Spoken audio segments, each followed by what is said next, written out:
Okay, so let's bring in Breland and Neal. Guys, what's your reaction to the Chiefs taking running back Clyde Edwards-Helaire with their first-round pick? Breland, let's start with you. Honestly, I think I speak for a lot of people here. I was shocked that they went with offense no matter what. I think later down the line, we are absolutely going to see that cornerback pop up here because that is a position of need. I definitely thought with this cornerback class, they were going to hop on that. But with Jeff Gladney already off the board by the time the Chiefs decided to pick there at 32, I understand, take the best player available. And as Tyrann Mathieu said last night on Twitter, I don't know if you guys caught this, but he said, you invest in J.P. Morgan, not J.P. Morgan's friends. Well, Patrick Mahomes is J.P. Morgan. Keep investing in him, keep giving him those offensive weapons, and he's going to do great things. So, you know, as much as I was a little bit surprised that running back was the position they went with, Brett Veach has drafted for more Super Bowls than I have, so in Veach we trust for sure. Neal? I think you're right. I mean, how can you criticize Andy Reid and Brett Veach and their track record? I was surprised, but remember, they're not necessarily drafting for this year. They're drafting for the year after that. Plus, no position gets hurt more than running back in the NFL. So while he might be an insurance policy, a guy who can play on third down or something like that, hey, he could be pushed to the forefront just like Damian Williams was. Yeah, they kept 4 running backs on their active roster last year, and they ended up using all of them. This is what Andy Reid does. He loves to use his running back by committee approach and siphon those guys in and out so that they're fresh and they are ready to go. Back to Neal's point that they got to stay healthy, and that's how they're most effective. So I think having more running backs on a roster is huge, especially in this system. Initially, yes, I was surprised. I'd seen a bunch of mock drafts that had said they are going to go with a running back there at that position. Mainly the name I saw pop up was DeAndre Swift. Yeah. So I think a lot of us thought, okay, you know, this could certainly be a possibility. And that made me think, yeah, I think an offensive weapon would be really good to go with. Back to Breland's point, to just allow Patrick Mahomes to flourish. You invest in him, you give him weapons, and other teams got to keep up.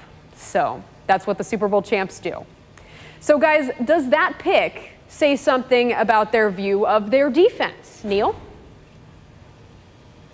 I think it might. I think it might say, one, that the defense is better than we in the media think. And certainly I've always been down on that defense, and look what they did. So maybe we're wrong. And secondly, I think it also speaks to the confidence of Andy Reid and Brett Veach and the scouting staff to find diamonds in the rough, whether it be later in the draft or through free agency when players are released or they're released off their team in August.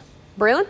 You know, I think it says a lot about the defense. Number one, the most telling thing was that there was no trades by the Chiefs, including, I thought for sure, if something was going to happen with Chris Jones, it was going to happen last night. Why would you not trade that man for draft picks? And the fact that nothing occurred is really telling. And that tells me, in particular, that they are absolutely true to their word and they are trying to figure something out long term, which is really, really positive to see.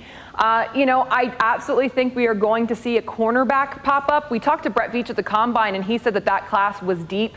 Obviously, without this context, we didn't know what they were going to pick first round, but he did specify that that was a very deep class this year, so it would not surprise me at all if the second-round pick was a corner. Okay, guys, so what other first-round picks maybe jumped out at you, Breland? That Packers pick. Oh, man, Aaron Rodgers is probably hot, but you know what? That's the exact same thing that he did to Brett Favre. So, you know, it was bound to happen no matter what, but I distinctly remember hearing Aaron Rodgers over this week, if not yesterday morning, say that he really, you know, was hoping that he could have some offensive weapons there, and instead he gets to meet his replacement. Neal? I think for me it is what happened in the AFC West with the Raiders. They have the first crack at a wide receiver. They pass on 3 guys who are rated ahead of the guy they chose. And why did they pick Henry Ruggs? Because of speed, the Tyreek Hill factor. They went out and got the fastest guy in the draft simply because of Tyreek. Yeah, it's certainly the Patrick Mahomes factor that these other AFC West teams recognize, that they're going to have to keep up with that offense and Patrick Mahomes. It's not necessarily going to be stopping them. It's just keeping up with them. So I thought it was really interesting that the receivers and a quarterback came off the board first in the AFC West. So we only have a few more seconds. Just a quick thought. Which AFC West helped themselves out the most? Breland? I'm going to say the Broncos because I'm excited to see what Drew Lock can actually do with a weapon like Judy. Neal?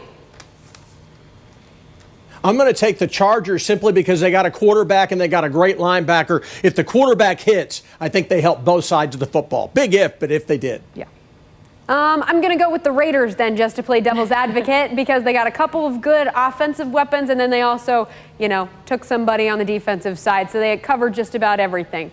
So that's why I'll go with the Raiders. Guys, thank you so much. Appreciate it.